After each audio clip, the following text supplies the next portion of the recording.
Hello बच्चों, स्वागत है आपका हमारे चैनल पे। आज हम लोग साइंस 1 के सेकेंड चैप्टर से स्टार्ट करेंगे, जो कि है पीरियोडिक क्लासिफिकेशन ऑफ एलिमेंट्स। अब क्लासिफिकेशन ऑफ एलिमेंट्स का मतलब तो समझ जाता है इजीली कि एलिमेंट्स को अपने अलग अलग बिहेवियर के अकॉर्डिंग उनको अलग अलग ग्रुप में डालना। क्लियर? क्लासिफिकेशन का मतलब होता है अलग अलग जैसे उनकी बिहेवियर है, जैसे उनकी प्रॉपर्टीज है, उसके बेसिस पे उसको अलग अलग क्लासेस में डिवाइड करना। किसको डिवाइड करना है? एलिमेंट्स को करना है। बट ये पीरियोडिक का मतलब क्या होता है? Very important. हाँ, बहुत सारे लोग पीरियोडिक का मतलब ही नहीं समझते। पीरियोडिक एक ऐसा मूवमेंट या पीरियोडिक फंक्शन होता है, पीरियोडिक मूवमेंट होता है। पीरियोडिक का मतलब क्या होता है? सिंपली ये समझो, पीरियोडिक का मतलब होता है जो टाइम के साथ कांस्टेंट है, टाइम के साथ कांस्टेंट है, उसको हम लोग क्या बोलते हैं? पीरियोडिक। जो टाइम के साथ कांस्टेंट होता है उसको हम लोग क्या बोलते हैं? पीरियोडिक। जैसे देखो, पेंडुलम आपने एग्जांपल देखा रहेगा, कोई पेंडुलम ऐसे ऐसे ऐसे ऐसे ऐसे जा रहा है। अब इस मोशन को ना हम लोग पीरियोडिक मोशन बोलते हैं। क्यों पता है? क्योंकि इसका यहाँ से यहाँ जाने का टाइम इज इक्वल टू यहाँ से यहाँ आने का टाइम। मतलब टाइम क्या है? कांस्टेंट। क्या टाइम आगे पीछे जा रहा है क्या? कभी इधर से इधर जाने में कम टाइम, बट इधर से इधर जाने में फटक से, ऐसा नहीं होता। और अगर हुआ तो उसको पीरियोडिक नहीं बोले। क्लियर? पीरियोडिक का मतलब होता है ऐसी चीज जो टाइम के साथ ना कांस्टेंट है। तो हम लोग को ना एलिमेंट्स को क्लासीफाई करना है, बट ऐसा क्लासीफाई करना है ना कि वो टाइम के साथ कांस्टेंट होना चाहिए। मतलब आगे जाके उसके अंदर चेंजेस नहीं आने चाहिए। जैसे अभी जो मॉडर्न पीरियोडिक टेबल बना है वो पीरियोडिक है। पीरियोडिक का मतलब उसके अंदर कुछ चेंजेस नहीं होंगे, बस उसके अंदर एडिशन होता जाएगा, बट उसकी प्रॉपर्टीज कभी चेंज नहीं होंगे। जो टाइम के साथ हमेशा कांस्टेंट है, इसके लिए हम लोग बोलते हैं पीरियोडिक टेबल। एक ऐसा टेबल जो टाइम के साथ हमेशा सेम रहेगा। ठीक है? इसके लिए हम लोग को आज पीरियोडिक क्लासिफिकेशन ऑफ एलिमेंट सीखना। बट ये पीरियोडिक क्लासिफिकेशन करते करते कि डायरेक्टली पीरियोडिक बना था? नहीं, इसकी भी एक हिस्ट्री है, कैसे कैसे स्टार्ट हुआ था, उसके बेसिस पे। जैसे स्टार्टिंग में साइंटिस्ट लोगों ने क्या देखा पता है? एलिमेंट्स में उन लोग को ना बहुत कम एलिमेंट्स थे स्टार्टिंग में, अप्रोक्स 1800 तक अप्रोक्स 30 एलिमेंट्स ही पता था, अप्रोक्सीमेटली। हाँ, अप्रोक्स 30 एलिमेंट्स ही पता था।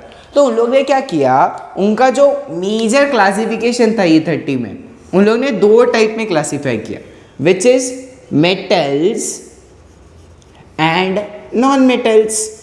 सबसे पहला क्लासिफिकेशन ये हुआ था, याद रखना। ठीक है? पहले क्या हुआ था? Metals and non metals. ठीक है? मेटल्स क्या होते हैं? जो इलेक्ट्रॉन दे सकते हैं। मेटल्स, या दूसरा सबसे बेसिक वाला, अभी इलेक्ट्रॉन देने वाला तुम लोग को इतना जल्दी क्लिक नहीं होगा। बेसिक मेटल्स क्या होता है? जो करंट कैरी कर सकते हैं, सिंपल। नॉन मेटल्स क्या होता है? जो करंट कैरी नहीं कर सकते। ठीक है? बेसिक लेवल पे बता रहा हूं मैं, अभी इलेक्ट्रॉन वाला पार्ट भी मैंने ऐड नहीं किया, मैंने एकदम बेसिक लेवल पे बोला। क्या बोला? मेटल्स क्या होते हैं? जो इलेक्ट्रिसिटी को कंडक्ट कर सकते हैं। नॉन मेटल्स क्या होते हैं? जो इलेक्ट्रिसिटी को कंडक्ट नहीं कर सकते।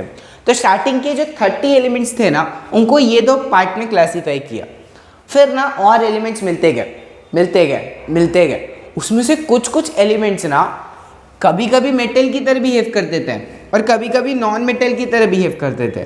तो दोनों के बीच में एक और सब डिवीजन बना, जिसको हम लोग ने बोला मेटेलॉइड। अब मेटेलॉइड क्या होता है? वो कभी कभी मेटल्स की तरह बिहेव करता है, कभी कभी नॉन मेटल्स के जैसा बिहेव करता है। सर जैसी मर्जी करेगी उसके बेसिस पे करेगा क्या? नहीं, वो टेम्परेचर के बेसिस पे करता है। हाई टेम्परेचर पे वो मेटल की जैसे बिहेव करता है और लो टेम्परेचर पे वो नॉन मेटल की तरह बिहेव करता है। तो मेटेलॉइड्स भी आ गए थे। अब मेटल थे, नॉन मेटल थे, मेटेलॉइड्स वाले भी आए, तो उन्होंने 3 ग्रुपिंग कर दी। कौन कौन से? Metals, non metals and metalloid. But धीरे धीरे जब नंबर बढ़ते गया, 53, 54 ऐसे नंबर्स आते गए एलिमेंट्स के, तब ये जो प्लान था वो कैंसिल हो गया। क्यों पता है? मेटल्स के अंदर भी सिमिलैरिटीज नहीं थी। समझो एक मेटल है, दूसरा मेटल है, कोई मेटल सॉलिड है, कोई मेटल लिक्विड है, उनकी केमिकल प्रॉपर्टी, उनकी फिजिकल प्रॉपर्टी वो भी डिफरेंट है। तो साइंटिस्ट लोग ने बोला इसको ना और अच्छे से क्लासीफाई करना पड़ेगा। अब बहुत सारे साइंटिस्ट हैं, एक तो साइंटिस्ट स्टडी नहीं कर रहा है, तो उसमें से ही एक साइंटिस्ट था डॉबरेनियर। अब डॉबरेनियर एक जर्मन साइंटिस्ट था। उसने क्या बोला पता है, उसने क्लासिफिकेशन का ना एक मेथड दिया। उसने क्लासिफिकेशन का एक मेथड दिया। अब वो मेथड क्या बोलता है, उसने ना ऐसे एलिमेंट्स जिनका केमिकल प्रॉपर्टी सेम है उनको साथ में 3-3 का पेयर बना। ट्राइड्स का मतलब होता है 3-3 का पेयर, ठीक है। अब उसने क्या किया, जिनकी केमिकल प्रॉपर्टी सेम है, ध्यान से सुनो, जिनकी केमिकल प्रॉपर्टी सेम है उनका 3-3 का पेयर बनाना स्टार्ट किया। उसने मेजर हम लोग को टेबल में 3 पेयरिंग दिया है। कौन कौन सा, lithium, sodium, potassium, calcium, strontium, barium, chlorine, bromine, iodine, ये 3 पेयर उसने दिए। 1 2 3 सेट ऑफ पेयर। अब ये क्या बोलता था पता है, मैंने 3 ले लिए, अब इनको ना इंक्रीजिंग ऑर्डर ऑफ एटॉमिक मास रखना। ध्यान से सुनो, फर्स्ट स्टेप क्या था इसमें, फर्स्ट स्टेप था collect 3 elements with similar chemical properties.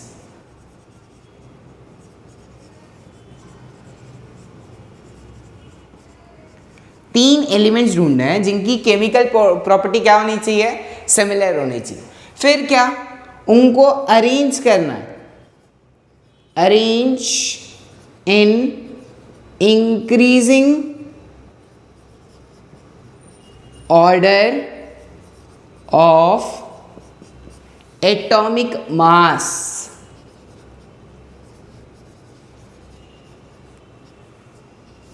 ये कौन फॉलो कर रहा है, डॉबरेनियर फॉलो कर रहा है। उसने क्या किया, पहले उसने कलेक्ट किया कितने एलिमेंट को, 3-3 को, इसलिए तो उसने नाम ट्राइड दिया है। अब उसको उसने क्या किया, 3-3 एलिमेंट लेने, बट कैसे होनी चाहिए वो एलिमेंट, जिनकी केमिकल प्रॉपर्टी सिमिलर हो, ठीक है। ले लिया एक जैसे केमिकल प्रॉपर्टीज वाले।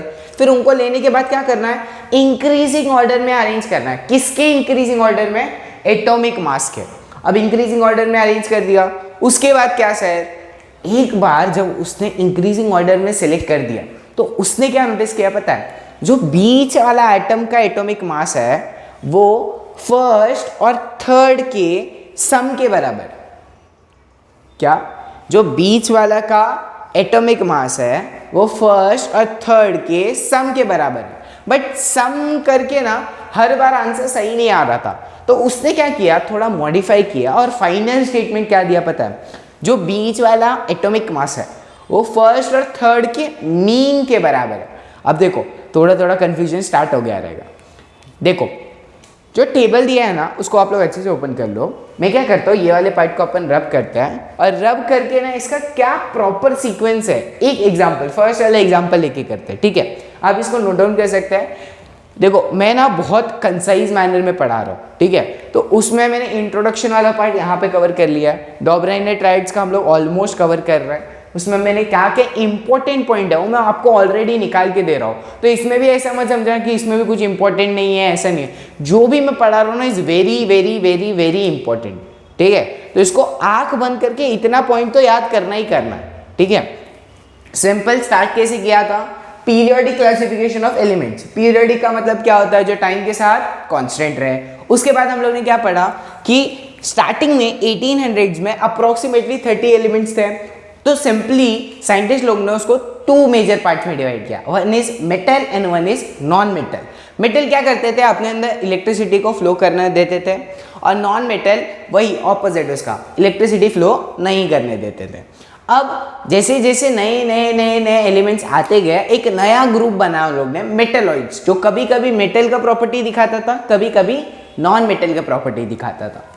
अब प्रॉब्लम क्या आया, जो मेटल्स का ग्रुप था ना उसके अंदर भी कई सारे ऐसे एलिमेंट्स थे जिसके अंदर अलग अलग फिजिकल और केमिकल प्रॉपर्टीज थी। तो साइंटिस्ट लोग ने बोला इसको और अच्छे से क्लासिफाई करना पड़ेगा, क्योंकि अभी बहुत सारे आइटम्स आना बाकी हैं। अब जैसे ही क्लासिफिकेशन स्टार्ट हुआ तो सब साइंटिस्ट ने अपनी अपनी थियरी दी। उसमें से फर्स्ट थियरी है डॉबरेनियर ट्राई। ठीक है, आप ये वाला पार्ट नोट डाउन कर सकते हैं, जिसको नोट्स बनाना है नोट्स बना सकते हैं, जिसको स्क्रीनशॉट लेके रखना है स्क्रीनशॉट लेके करके रख सकता है। मैं आता हूँ थोड़ी देर में और हम लोग A few moments later. देखो साफ कर दिया ये जगह, स्टार्ट करते हैं। सिंपल 3-3 का पेयर बनाना है विथ सिमिलर केमिकल प्रॉपर्टीज, फिर तीनों को इंक्रीजिंग ऑर्डर ऑफ किसके रखना है, एटॉमिक मास। क्लियर, इतना पार्ट क्लियर। अब ना उसने क्या बोला कि जो बीच वाला एटम है, जैसे फर्स्ट वाला सीक्वेंस लेते हैं, लिथियम, सोडियम और पोटेशियम, ये 3 एलिमेंट्स है। अब उसने बोला ये जो बीच वाला एटम है इसका एटॉमिक मास, देखो जैसे इसका एटॉमिक मास है A1, इसका एटॉमिक मास है A2। ठीक है, A1 is atomic mass of lithium और A2 is atomic mass of potassium. ठीक है, एटॉमिक मास ऑफ पोटेशियम। तो ये Na का जो एटॉमिक मास होगा ना A3 is A1 plus A2 upon 2, दोनों का मीन होगा, मतलब दोनों का प्लस करके डिवाइड बाई 2, दोनों का एवरेज होगा, दोनों का एवरेज होगा। तो दिस सेज कि the atomic mass of the middle element is the mean of other two elements. The atomic mass of the middle element is mean of the other two elements. Simple, मतलब अगर मैं lithium का value और potassium के value का जो atomic mass का value है उसको प्लस करके डिवाइड बाई 2 करूँ तो मेरे को मिलेगा सोडियम का। अब लकीली डॉबरेनियर का जो ट्रायड था वो वर्क करना स्टार्ट कर गया, तो उसने 3 मेजर दिखाए। अब ऐसे बहुत सारे थे, तुम लोग एग्जाम्पल में वो टेबल में 3 सॉल्व करके दिखाया गया। आप लोग वो टेबल देख सकते हैं, बहुत सिंपल है, बहुत अच्छा। अब तुम लोग को एग्जाम में अगर डॉबरेनियर ट्रायड के ऊपर आया तो क्या क्या मेंशन करना है कि डॉबरेनियर एक जर्मन साइंटिस्ट था, इंपॉर्टेंट। ठीक है, एक जर्मन साइंटिस्ट था। जर्मन साइंटिस्ट के बाद उसने क्या करने की कोशिश की, पीरियोडिक क्लासिफिकेशन करने की कोशिश की। अब पीरियोडिक क्लासिफिकेशन करने के लिए उसने क्या क्या किया, फर्स्ट स्टेप 3 एलिमेंट्स लिए विथ सिमिलर केमिकल प्रॉपर्टीज। फिर सेकेंड स्टेप क्या किया, उनको अरेंज किया in what, increasing order of atomic मास। फिर उसने क्या बोला, मेन एंड सबसे इंपॉर्टेंट कि the atomic mass of the middle element is the mean of the other 2 elements. ये T है, other 2 elements, other 2 elements very important. इतना ही पार्ट इंपॉर्टेंट है डॉबरेनियर ट्रायड, उसके अलावा कुछ नहीं। सिंपल, बहुत कंसाइज फॉर्म में मैंने बताया। अब तुम लोग टेक्स्ट बुक में देख सकते हो, ये Na का वैल्यू 23 आता है, तो वो इसका और इसका प्लस करके दिया रहेगा और उन दोनों का डिवाइड बाई 2 करके, तो मीन वैल्यू इसको बोलते हैं। अब ना डॉबरेनियर के ना सेटबैक्स आए। सेटबैक्स मतलब बोलते हैं ना, उसको गलत करने के लिए बहुत सारी चीज़ें आई। अब क्या क्या हुआ, ये जो ट्राइड जिसने बोले, सारे एलिमेंट्स ट्राइड नहीं बना रहे थे। मतलब बहुत सारे एलिमेंट्स ऐसे भी थे जो ट्राइड को फॉलो नहीं कर रहे थे। ट्राइड को फॉलो नहीं करना मतलब समझो मैंने एक 3 का ग्रुप लिया, जो अभी नए नए लेटेस्ट आए एलिमेंट्स, उनका 3 का ग्रुप लिया और 3 का ग्रुप लेने के बाद ना मैंने उसको इंक्रीजिंग ऑर्डर में अरेंज भी कर दिया। चलो मैंने ये दोनों पार्ट कर लिया, बट फिर जब मैं एटॉमिक मास को मैं चेक करता हूँ ना, तो बीच वाला जो एटॉमिक मास है वो इसके हिसाब से दोनों का प्लस डिवाइड बाई 2 आना चाहिए, बट ऐसा नहीं हो रहा था। मतलब इसका ये जो थर्ड वाला था ना, ये बहुत जगह फेल हो रहा था। अब इतना फेल हो रहा था तो मतलब ये पीरियोडिक नहीं है, मतलब टाइम के साथ साथ जैसे नए एलिमेंट्स आएंगे तो हो सकता है ये फॉलो हो सकता है नहीं फॉलो, मतलब ये पीरियोडिक नहीं था। तो साइंटिस्ट ने बोला ना हम लोग को कोई अलग मेथड निकालना पड़ेगा, और अलग मेथड ऐसा मेथड होना चाहिए जो कभी चेंज ना हो। तो ना ऐसे ही एक और साइंटिस्ट था जिसका नाम था न्यूलैंड। अब न्यूलैंड ने ना सेम एटॉमिक मास का यूज किया और एक अलग वे से क्लासिफाई करने की कोशिश की। न्यूलैंड का मेथड डॉबरिनियर मेथड जैसा ही था, थोड़ा एडवांस मेथड था, और उसने ना एक अलग थोड़ा देखा, इसने कैसे ग्रुप्स बनाया उसने थोड़ा अलग वे में देखा। चलिए समझते हैं उसके बारे में। अब आप लोग ये नोट डाउन कर लीजिए, ये वाला पार्ट वेरी इंपॉर्टेंट, ये वाला जो पार्ट है इज वेरी इंपॉर्टेंट, इसको नोट डाउन कर लीजिए। मैं आता हूँ और हम लोग स्टार्ट करेंगे न्यूलैंड से। न्यूलैंड लॉ ऑफ ऑक्टेव्स, उसका मतलब क्या होता है, उसके अंदर उसने क्या दिया है, सब समझते हैं, ठीक है। A few moments later. चलिए स्टार्ट करते हैं न्यूलैंड लॉ ऑफ ऑक्टेव। अब पहली बात, न्यूलैंड ने लॉ दिया किसका, ऑक्टेव का। अब ऑक्टेव होते हैं 8 के पेयर, जैसे ट्राइड कितने थे, 3 के पेयर, इसने कितने के पेयर लिए, 8 के पेयर। बट दोनों में क्या सिमिलर है, फर्स्ट में उसने इंक्रीजिंग ऑर्डर ऑफ एटॉमिक मास लिया था, इधर भी इसने इंक्रीजिंग ऑर्डर ऑफ एटॉमिक मास लिया। सबसे हल्का एटम हाइड्रोजन, फिर lithium, beryllium, boron, carbon, nitrogen, oxygen, fluorine, sodium, magnesium, aluminium, silicon, phosphorus, sulphur. अब उसने ये पैटर्न में लिखा, इसमें कुछ कुछ एटम्स गायब है जो उस टाइम पे नहीं मिले थे, तो न्यूलैंड ने ऐसे ही एक टेबल बनाया था। और इतना ही नहीं, इसके नीचे भी है टेबल, तुम लोग के बुक में एकदम एक्सटेंडेड फॉर्म दिया। अब उसके ऊपर ये क्या लिखा है सर, डो रे मी सा फा सो ला ती, क्या है ये। अब ये जो ऊपर वाले हैं ना वो है वेस्टर्न नोट्स, जैसे सुर ताल लगाते हैं ना, तो उसमें वेस्टर्न नोट्स है, और नीचे वाले अपने देसी सा रे ग म प ध नी सा। अब ध्यान से नोटिस करोगे तो बचपन से हम लोग क्या बोलते हैं, सा रे ग म प ध नी सा। कितने हो गए, 8। बट होते कितने हैं सुर, 7 ना। सुर कितने होते हैं, 7।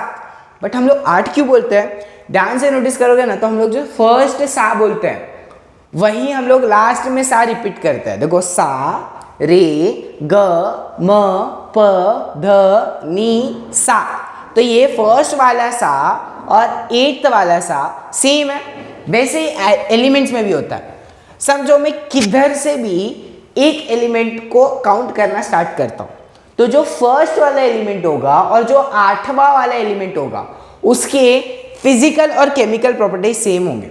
न्यूलैंड ने बहुत अच्छा दिमाग लगाया, उसने ना एक बहुत अच्छा एग्जाम्पल भी दिया। देखो जैसे सा रे ग म प ध नी सा, उसमें फर्स्ट और 8th वाला बिल्कुल सेम होता है।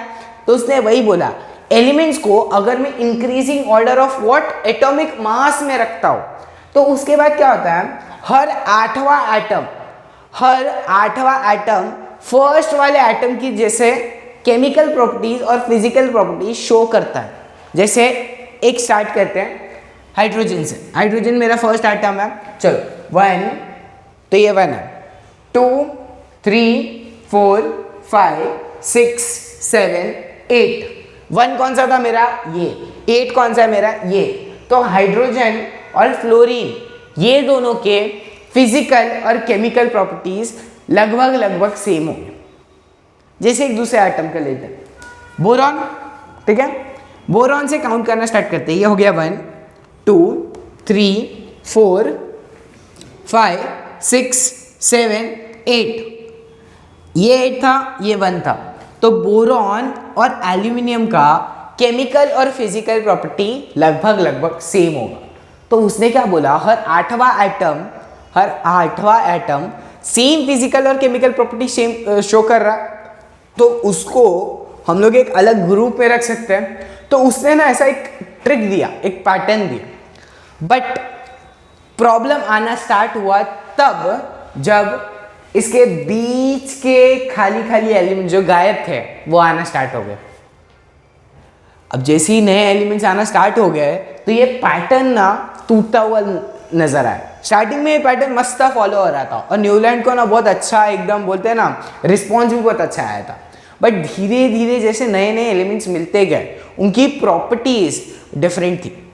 भले ही समझो फर्स्ट और 8 एटम के सेम आ रहा है, ठीक है, मैंने लिया, बट आगे के एलिमेंट्स के मैंने जैसे टेस्ट किया ना तो उसका फिजिकल और केमिकल प्रॉपर्टी सेम नहीं दिखा रहा था, जबकि पहले के जो एटम्स है, जो पहले उसने सीक्वेंस बनाया था, उसमें फर्स्ट और 8 atom same similar property show करता था, बट आगे के एलिमेंट्स ने ये प्रॉपर्टी शो करना बंद कर दिया, जिसकी वजह से न्यूलैंड का जो ये लॉ था वो टिक नहीं पाया।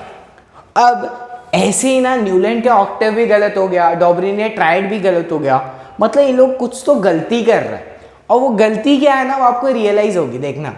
अब नेक्स्ट जैसे हम लोग जाते हैं आगे तो आता है मेंडलीव। मेंडलीव ने ना पीरियोडिक टेबल का एक बहुत अच्छा खासा पैटर्न दिया था।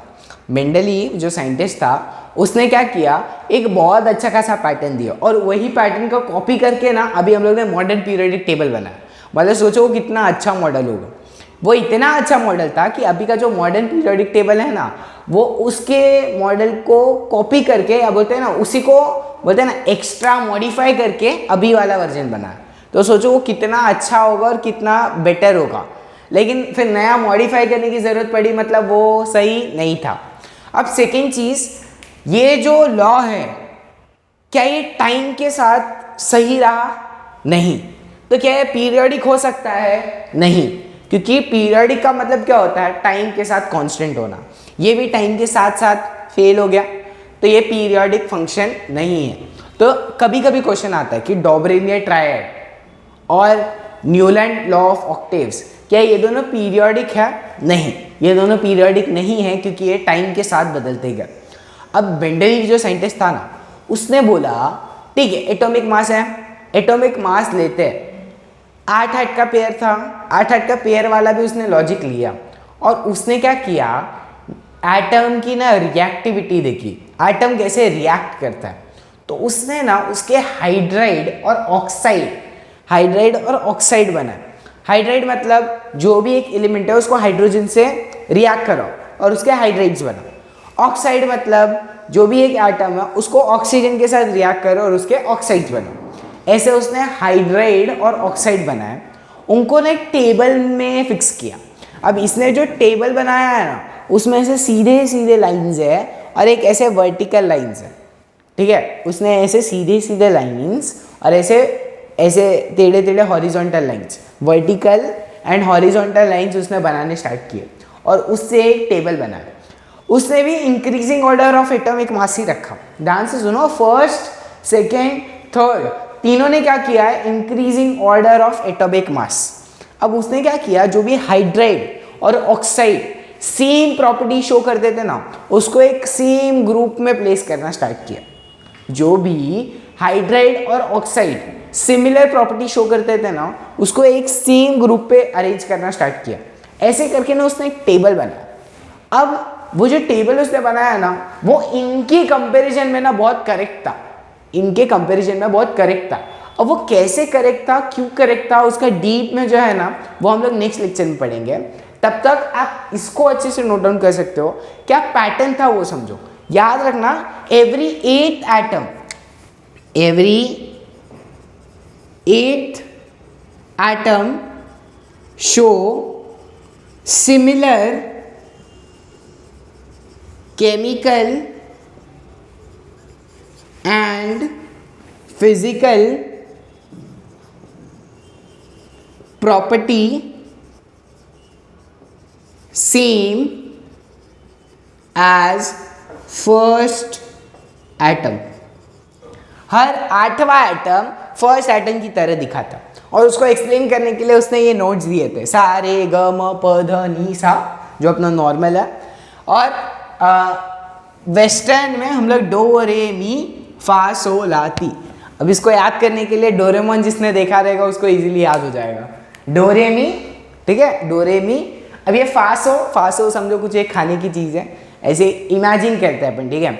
डोरेमी क्या लाती है, फासो लाती है, ऐसे याद रखना, डोरेमी फासो लाती है, ठीक है। अब ये पैटर्न था, ये ट्रिक था, बहुत जन यूज़ करते हैं। अगर आपको नॉर्मली याद करना रहेगा तो आप नॉर्मली याद कर सकते हो, और नीचे वाला तो अपना देसी बचपन से बोलते आए। तो आज के लेक्चर में बेसिक एलिमेंट्स का classification, metal, non metal, metalloids, फिर आगे क्लासिफिकेशन करते टाइम पे बहुत सारे साइंटिस्ट का अपना अपना एक वे था।